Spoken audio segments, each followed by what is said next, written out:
A ver, pensemos en esto. ¿Y si mucho de lo que creemos saber sobre el liberalismo estuviera en realidad equivocado? Hoy vamos a explorar un argumento bastante provocador que de verdad pone de cabeza la historia de esta idea tan influyente. Esa es la pregunta, la gran pregunta que vamos a desmenuzar.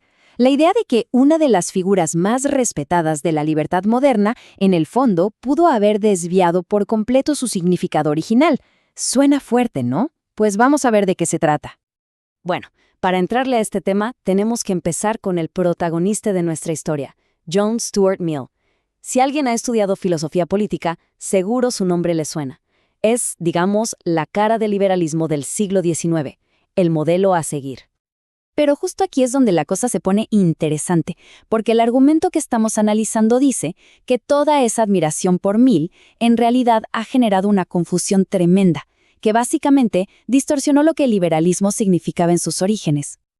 Ok, entonces, ¿de qué se le acusa a Mill exactamente? Vamos a ver punto por punto cómo, según este análisis, sus ideas se fueron alejando de los principios liberales que lo precedieron. Primer punto, y es uno muy fuerte, la economía. Mill hizo algo que para la época fue radical. Separó la libertad económica de la libertad individual.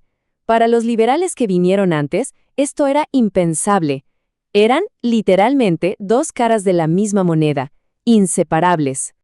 Y la cosa se pone todavía más extraña. Mill llegó a afirmar que los trabajadores de su tiempo tenían casi tan poca libertad como los esclavos. Un momento.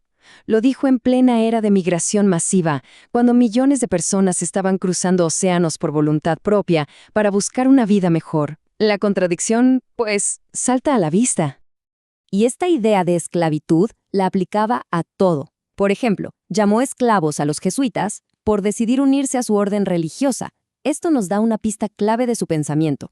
Para Mill, la opresión no solo venía del gobierno, también podía venir de las decisiones que uno mismo tomaba.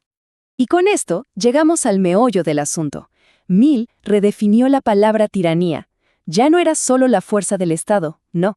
Ahora, la tiranía también era la presión social, la opinión de la mayoría, lo que la sociedad esperaba de uno.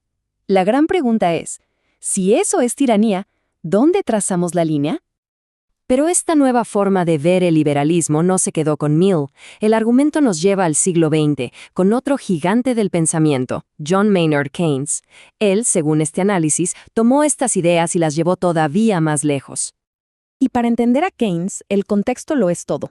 Estamos en los años 30, una década complicadísima.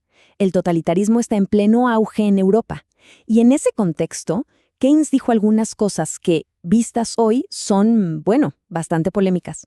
Quizá lo más impactante es su reseña de un libro que defendía el comunismo soviético de Stalin. Lo calificó de impresionante cuando, justo en medio de la Gran Purga, cuando el régimen estaba asesinando a millones de personas. Esto inevitablemente nos hace preguntar, ¿qué entendía Keynes por libertad?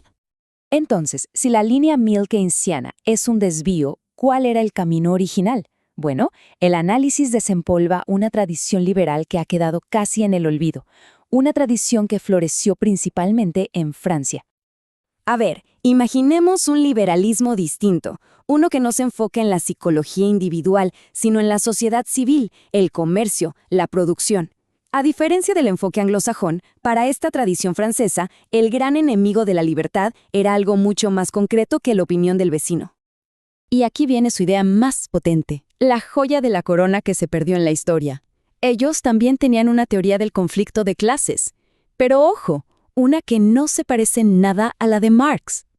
Escuchen bien la fecha, 1837. Más de 10 años antes del Manifiesto Comunista, un liberal francés, Adolphe Blanqui, ya lo decía. La historia es una lucha fundamental entre dos grupos, no entre clases económicas, sino entre la gente que quiere vivir de su propio trabajo y la que quiere vivir del trabajo de los demás. Y esta tabla lo deja clarísimo. Para Marx, el conflicto está en la fábrica, entre el jefe y el trabajador.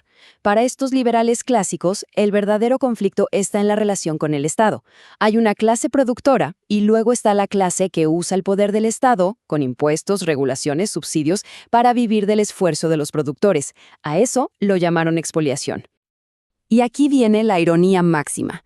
¿Saben quién describió la burocracia estatal francesa como un aterrador cuerpo parasitario que envuelve a la sociedad como una red y ahoga todos sus poros? El mismísimo Karl Marx. Increíble. Sin darse cuenta, estaba usando un lenguaje que sonaba exactamente igual al de estos liberales para describir la misma idea, el Estado como una clase explotadora. Y todo esto nos deja con una pregunta final, una pregunta que resuena hasta hoy. ¿Cómo cambia nuestra forma de ver la historia, e incluso la política actual, si la vemos no solo como una lucha por la riqueza, sino como una lucha constante por el control del propio Estado? La perspectiva cambia por completo, ¿no es así?